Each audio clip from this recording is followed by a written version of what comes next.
Hi, welcome to the Career Compendium Leader Edition. Today we have a request from a fellow viewer and a leader asking, how do you coach someone who has a fixed mindset?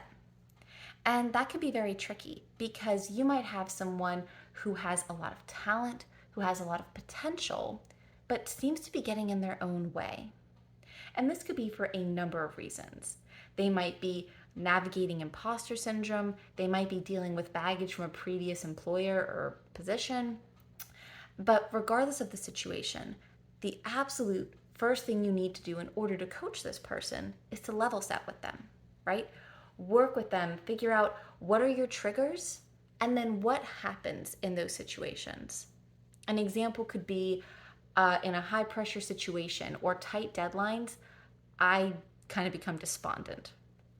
Or I get negative feedback and I take it as a personal attack and get really frustrated. Now, it's going to be different for everyone, but in order to support and coach this person, you first need to know what you're coaching and how you're going to support them when they're dealing with those specific situations. So once you level set with them, there are three main ways to continue to coach this person through those situations. One is creating a safe space. So that means that when they are in those circumstances that are trying for them, they can come to you. They can come to you with questions. They can come to you with professional debates and disagreements.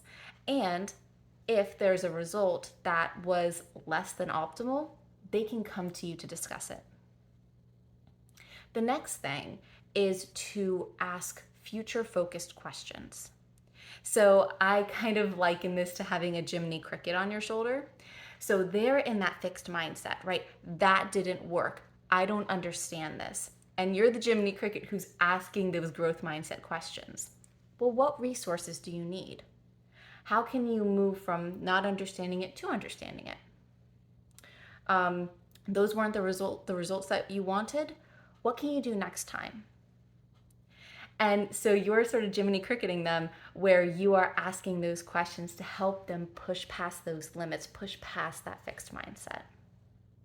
And finally, the last thing is whether the results are great, whether the results are not so good, you acknowledge not just that final result. Because that's what a fixed mindset is. It's only focused on the result and not really celebrating the progress. So making sure you as a leader acknowledge and celebrate the process, the effort, the actions, the intentions that this person put into that. And if the results are great, celebrate that too. If they're not so great, work with them. Say, these areas were great, these were brilliant ideas. How are we going to move the needle forward? How are we going to get the results that we're aiming for? And when you put all of that together, you are able to coach this person, to empower them. And ultimately, this is going to boost their engagement, their morale, their productivity, and ultimately their performance. Thank you so much. I hope you learned something, and I'll see you in the next one.